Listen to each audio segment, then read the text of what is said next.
Hey, it's Jim from Raymarine here with Captain Tom, here with our next installment of our first responder training series. In this video, we're going to talk a little bit about some key chart features that you'll want to know about on your Raymarine system while you're out on the water. The first thing we want to talk about is waypoints. So what about waypoints, Tom? Let's define what it is and why you want to use them. Okay, so a waypoint is a specific location on the chart, right? It's a geographic position, lat long, and it can get you to from point A to point B. A waypoint, when you do a go-to, will be from the vessel to the waypoint. It doesn't take into consideration any obstructions that might be between you and that waypoint. So, if it's in open water, no problem, right? You can just kind of steer to it, but it's not a route per se that takes you around an obstruction. Yeah, and a waypoint is really key. I mean, certainly it can be a destination. It could be the scene of an incident that you got to get the boat out to. It could be a place where you want to mark something on the bottom. Maybe you see a piece of debris on your sonar.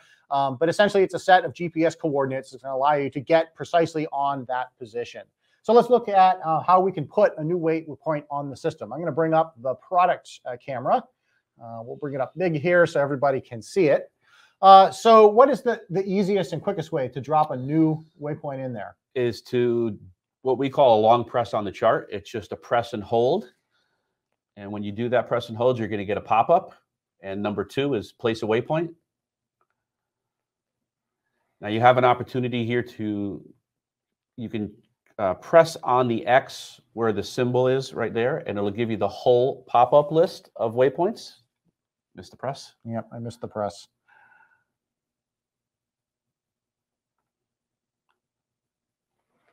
But now you can go in and change that symbol.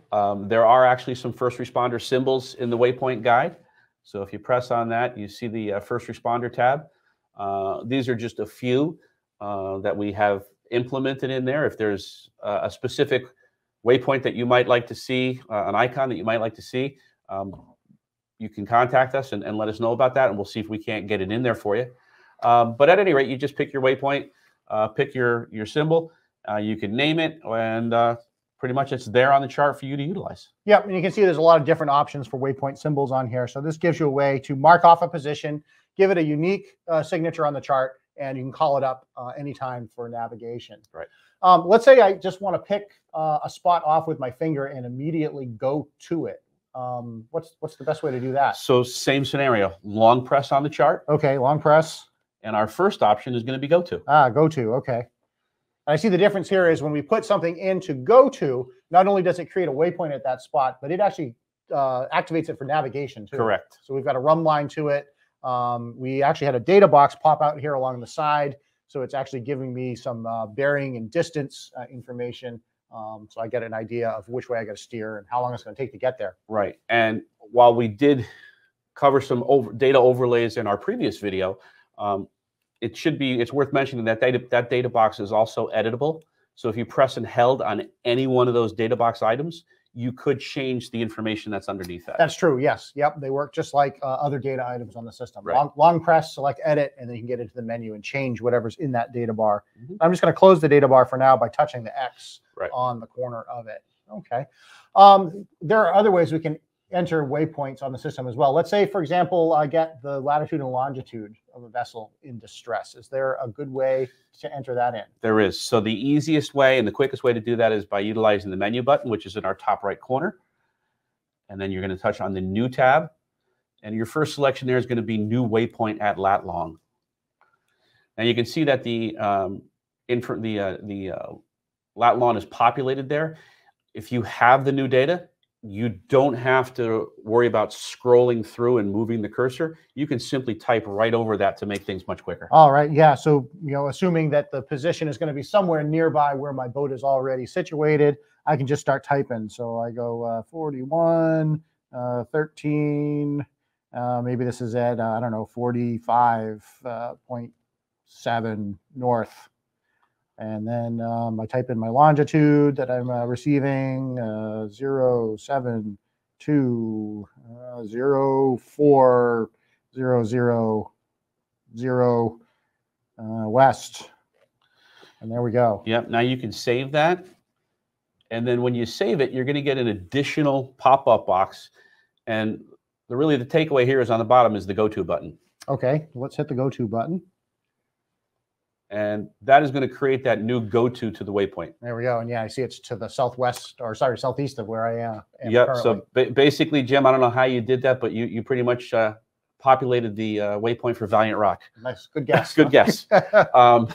So that's the quickest way when you're en route to lay down that lat lawn and get a waypoint to the actual location of your emergency. Again, bearing in mind that waypoint, that go-to, is a direct line, not taking into account any type of obstructions that might be between you and that location. Okay. And in our last video, we talked a little bit about auto find ship, and you actually just saw that kick in. It did. Because we hadn't touched the display. We were actually off center. Auto find ship kicked in, centered it back up for us. And you can see brought us right back to the center of the scope. So the other thing worth mentioning here is now that we've created these, how do we stop them? Yeah, really good point. Yeah, because there are times when you're going to need to go out to the destination. Maybe your mission gets canceled, or you get there unseen and you want to go somewhere else. Right. The easiest way to cancel it is actually right here off the menu, up on the top right-hand corner. I touch menu. I come into navigation because we are navigating, and I say stop. That's simple. It's that simple. Yep, cancels it out. Now we're essentially kind of in idle mode, if you will. It shows me where I'm located, and we can put in a new destination if we want to. Right. So 2 other ways to lay down a waypoint. Mm-hmm. If we look at the display, I'm just going to close out of the data box, and I'm going to close out of the menu. Top left here, we have the flag and the man overboard symbol. If you did one quick press on the flag, we're going to drop a waypoint at the location that we are at. Yes. So that drops it at the vessel, and I'll just hit OK there. If I long pressed on this icon, that's going to engage our man overboard feature. Yep, the man overboard feature is a very specific function on the system, so you are going to have to long press to get that to activate. But when you trigger it, what it actually does is it marks the position where the button was pressed. It also triggers other man overboard features across all of your Raymarine gear on board the boat. So if you have other instruments or other MFDs, they will also enter man overboard mode. And you can see here, it gives you a pop-up with some very critical information, a bearing and range back to the position, the amount of time that has elapsed since that alarm was triggered. It also visually zooms in or out the chart to keep the boat and the position of the victim in the water on screen at all times. It also sounds some tones. You might be able to hear these through the audio here. It sounds the Morse code Oscar for man overboard, just as a reminder that the alarm is on. From time to time, people will trigger this accidentally, and they may not realize how to turn it off. There's a couple ways you can do it. You can cancel it with that X button up there on the the top bar, or you can long press on the man overboard button again, and it will cancel the alarms, cancel man overboard mode. Right. I think that's pretty much it on the waypoints. Very good. So let's talk about tracks. So one of the important things you may want to do every time you leave the dock is actually start the track recorder on the Raymarine display. What the track recorder does for us is it's essentially a breadcrumb dropper. It drops in the boat's wake at a specified interval, a latitude, longitude position, and it keeps track of where you have been. The track recorder can be super helpful if you have, a particular path that you have to follow to get in and out of the marina where you keep your boat, or maybe there's some narrows near your patrol area. You can actually use the track recorder to record the safe passage through there, and you can keep these tracks saved in a library for later use. You can show them on the chart, so you can just steer right over the top of an existing track. So how do we get the track mode going, Tom? Good question. So we're going to go up to the menu once again, and I'm going to come down to the Waypoints, Routes, and Tracks option, and I'm going to select the tracks. So very simply, I can start the track, but when you first get the equipment and you set it up, one of the things that we want to change is how the tracks are actually recorded. When we record the tracks certain ways, they can be much more fluid and have better turning radiuses. So if you are navigating through some crazy corners or something, you actually get get some detail. Yeah, you get the specific path. So we want to actually go to record by time, and 2 to 5 seconds is good. There's actually 6 track recording locations with 10,000 points apiece. And we basically start on track 1 and just continue right through until track 6 before we come back and eat the starting section of track 1. So for the majority of the time, you could be out there, a full day laying down a track and not run out of points. Yes, yeah, you can go quite a bit of distance, quite a bit of time, and get a very, very detailed track out of it. And yeah, definitely that 2 to 5 second time-based track interval is really the way to go. So you can see Tom has enabled the track mode on here. A little too far. And as he zooms back in again, you'll notice a purple tail starting to emanate out from behind the boat icon. So that is the track recording. And again, you can run that all day long. It is saved into the memory of the unit. If you power off at the end of the day, power on the next day, it'll continue. It'll just keep on running. Yep, but let's show you how to stop it. So again, we're going to go back to the menu, Waypoints, Routes, and Tracks. And when you stop the track, it gives you a couple of opportunities to do different things with it. So once I hit the stop track, I can either save it, delete it, or cancel it. If I save it, I can then go back and edit it. I can change the color. I can look at the, I can say to hide or show it on the chart. Yeah, you can give it a name. You can give it a name. So there's a lot of things you can do with those charts. For this one, I'm just going to delete it. It's going to ask me if I'm sure about that. I'll say yes. And then we'll just X out back into the chart. Yep. So the track mode is a very, very handy feature to have. I definitely encourage you to play with it. If you've never used it before, turn it on the next time you're out on the water, see what it does, save the track afterwards, go through the process of giving it a name, assigning it a color, and you'll definitely find some really useful creative purposes for it as well. Yep. The next thing we want to talk about are search patterns. As first responders out on the water, we know you're going to get tasked quite often with search and rescue types of calls. So we have, in partnership with the Coast Guard, built quite a lot of search and rescue capability into the Lighthouse 3 operating system on this Raymarine package. So first and foremost, what are the search patterns actually doing for us, Tom? So the search patterns are basically designed to give the vessels on scene the best opportunity to find that victim who went in the water, and it's taking into account, the set and the drift, basically the current and the speed of the current, to basically position our boat in the likely area where that individual would have drifted based on that information. So it's critical information to have. Prior to our equipment having all these things built in, it was a very time-consuming task. It required 2, 3, sometimes even 4 guys on the boat. They were each doing a certain part of the mathematical portion of it to figure out where that boat should be going next. At what time should they start their next turn, etc. And what was happening is you had 3 guys figuring out where to put the boat, and nobody looking out the window on searching for the victim. Yeah. So our automated search patterns here are really an attempt to, put the power of our technology in action, make this whole search pattern process much, much easier, much more efficient, and a whole lot more accurate as well. Yes. It also takes a lot of the mystery out of it. There's certainly some training required to use search patterns, but it was a little bit art and science. And if you didn't do it all the time, perishable skill. Yeah, perishable skill for sure. So hopefully the technology in the Raymarine system helps quite a bit with that. Yeah. So let's take a look at how you get to the search patterns. I'm going to bring the product camera up here. And while Tom is getting into the search patterns, I'm actually going to stop our simulated boat so we can drift with the current. So in order to get into the search patterns, I went back to the menu and I clicked New. And you see an option, number 4 here is Search Pattern. So I'm going to click on the search pattern, and the 4 most common search patterns are pre-populated on the display. What we're going to show you today is a sector search.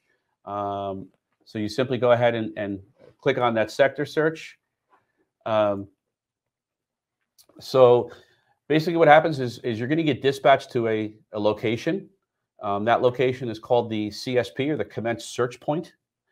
Once you arrive on that location, what you can do is click on the button here to validate your GPS position. You notice that the To the left here, it started my range and my bearing. And now I'm going to come over and I'm going to press marker dropped. Marker dropped is the indication of putting a datum overboard, or if you're the first vessel on the scene, you can use your boat as the datum. Yes. So normal time is about 1 minute to get it good. Kind of a trend, right? Yeah, of really what that tide and current is doing in that area. So normally what would happen during this time is you'd be, putting a waypoint where the datum was, waiting to get to where you were, having to figure out how long it took you to get there, what direction you traveled, do the math to figure out probably grease pencil or maneuvering board, and all what the speed was. So now, while you're waiting to do this, y'all can be looking out the window, with the exception of the operator of the vessel. Guys could be actually physically looking out there with binoculars, starting the search process, while the system is actually doing all the math and all the hard work for you. Yeah, and it looks like we're just now coming up on 60 seconds, which is enough for us to get a trend. Now we have some simulation technology connected to this Axiom, so we do have some wind and some current pushing on our simulated boat. So you can go ahead and drop our marker, and let's see. So I'm going to come down to create search route, and I'm just going to hit OK. Now, if you've done a sector search before, you notice that we have an elongated leg, which would be the effect of the set and drift, or the tide and the currents, on this pattern. And if you look at the pattern where the boat is, there's a little start icon, and up here is your finish line. So this pattern would look 1 minute right turn, 1 minute right turn, 1 minute right turn, 1 minute right turn, etc., until we finished the pattern to the finish line. Yep, and what this has done here is it has given us what it projects to be the best path to cover this search area based on the wind and current on scene, and this is going to give us the highest possibility of finding a victim that has been in the water and drifting in those conditions. And you can see how it takes all of that data input, creates the pattern for you, so definitely simplifies the process. Correct. So the other thing that you can do with this search pattern, guys, is you can run this search pattern starting at 000. That is another method. Mm-hmm. But again, the set and drift needs to be inputted. So if you just wanted to get the set and drift and start that at a 0 degree pattern, you can do that if you want. But it's pretty much laid out here for you. It makes it very easy. Yeah, one more thing I'll point out, just because we're here and we have a pattern on the screen too. Earlier in a prior video, we showed you the swipe out sidebar, and I'm going to pull from the edge of the screen and pull this out. And there is actually a search pattern tool here, so that can help you when you are actively following one of these search patterns. It gives you your leg timing, your spacing, tells you when to turn. Correct. So all very helpful tools to have up here on the sidebar. So that's a sector search. We can now come in and go down to waypoints, routes, and tracks. And the searches are populated under the routes, and there's a separate tab for them under searches. So there's your SAR route there. You can actually save that, hide it, delete it, whatever you want to do. So if I highlighted on that right now and came down to delete, we can just go ahead and delete that off the MFD. And now you're ready to go for the next one. Yep, ready to go for the next search. Yeah, so it's a great capability that is all built in to the system. Again, there's multiple different types of search patterns that we can support with this. So next time we do have a training day, you're working on search and rescue skills, again, definitely worth giving that a try. Take a few practice runs with it and see just how it works, but definitely pretty cool to have.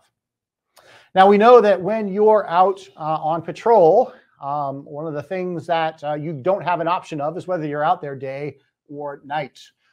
We know that your missions happen regardless of time of day, regardless of weather conditions. So we do build some extra capabilities into our first responder profiles to help you with that. One of the things we want to talk about are night modes on the display. So by day, everything on the MFD has a color palette. And just for fun, let's bring it up full screen so you can see it.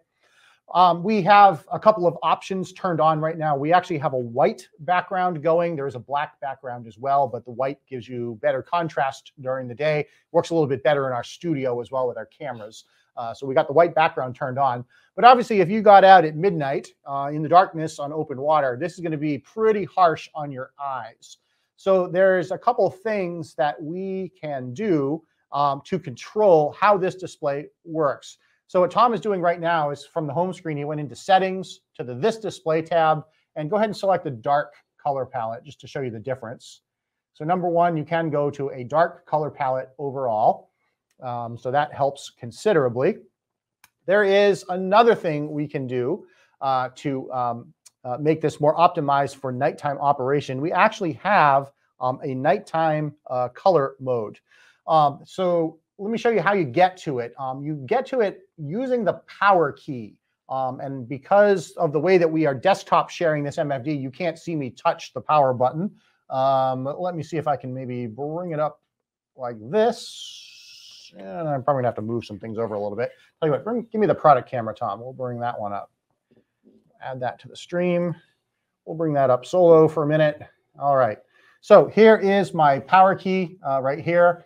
When I tap it, what you're going to see is this pop-up menu. So whenever I tap the power key, that is going to pop up, and it gives me some shortcuts for different things I can do on the system.